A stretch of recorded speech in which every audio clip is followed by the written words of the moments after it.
The more significant question is why not solidarity with Cuba? We believe that Cuba deserves maximum solidarity, maximum recognition as the most significant neighborly country in the world, because Cuba has shown solidarity with the poor worldwide, with countries all around the globe. No nation has done more to help the poor in every continent than Cuba. When Africa called, Cuba answered.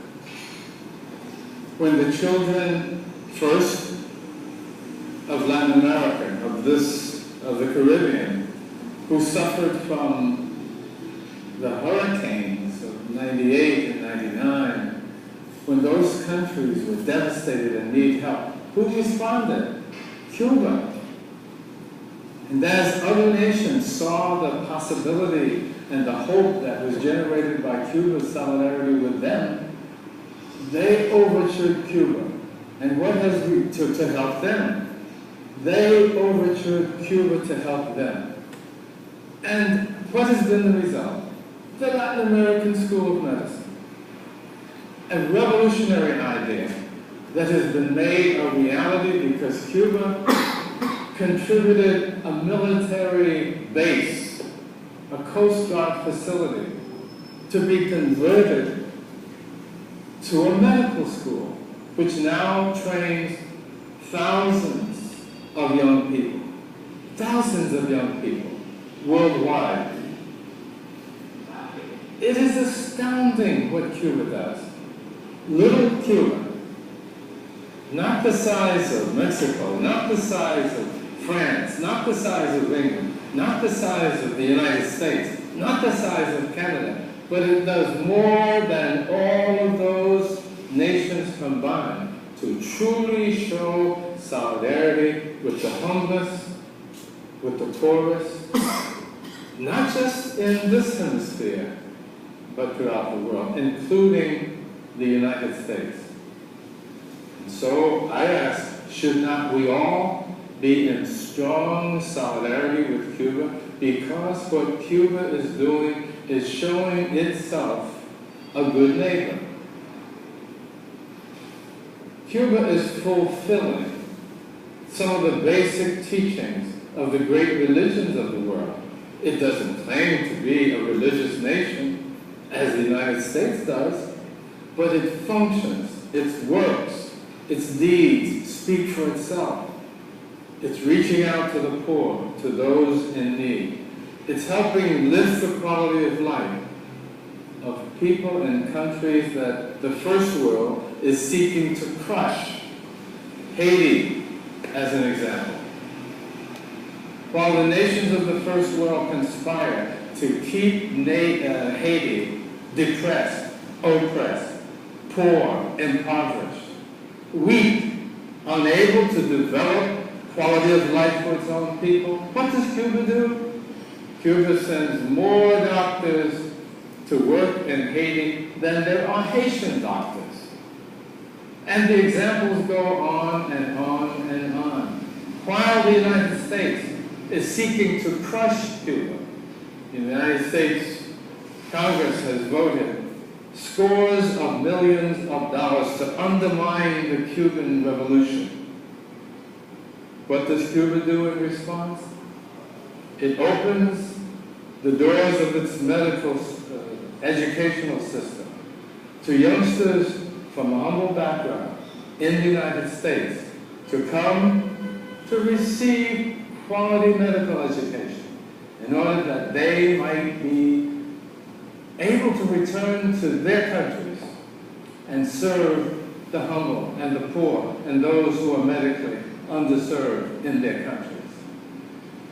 The examples abound. And unfortunately, there are people, even in Cuba, who have not caught the significance of the Cuban Revolution, who themselves still long for some of the commodities and the things that capitalism offers in the world.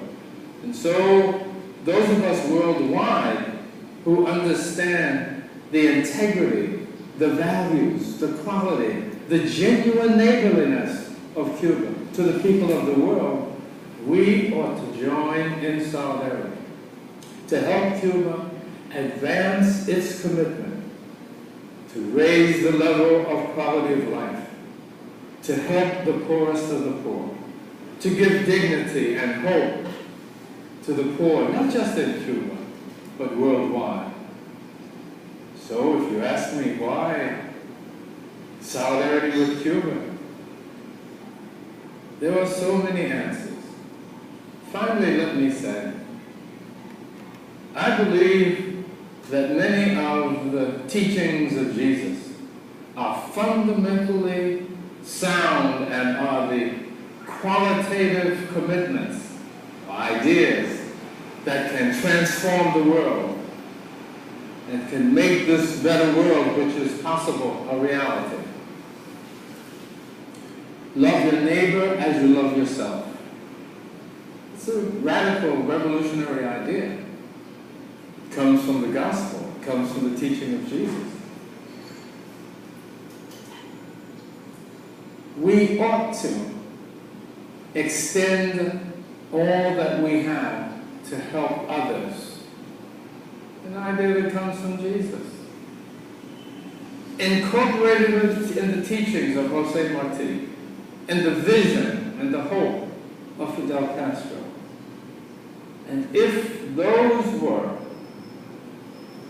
the values that we pursue as a people worldwide, as did Martin Luther King, as did Mahatma Gandhi, as did Cesar Chavez, as did Mother Teresa, what a wonderful world it would be. A world that doesn't kill people by bombs, that doesn't destroy through nuclear power, where one nation doesn't lord it over another nation, but where we are all neighbors working together to enhance this beautiful creation which has been given to us. When I look at what Cuba represents in the world, when I look at the excellence of Fidel Castro's statesmanship, leadership in the world, I have no choice, as I hope all good-thinking people in the world will say, we have no choice but to be in solidarity with Cuba, because Cuba is in solidarity with those in the world who need it the most.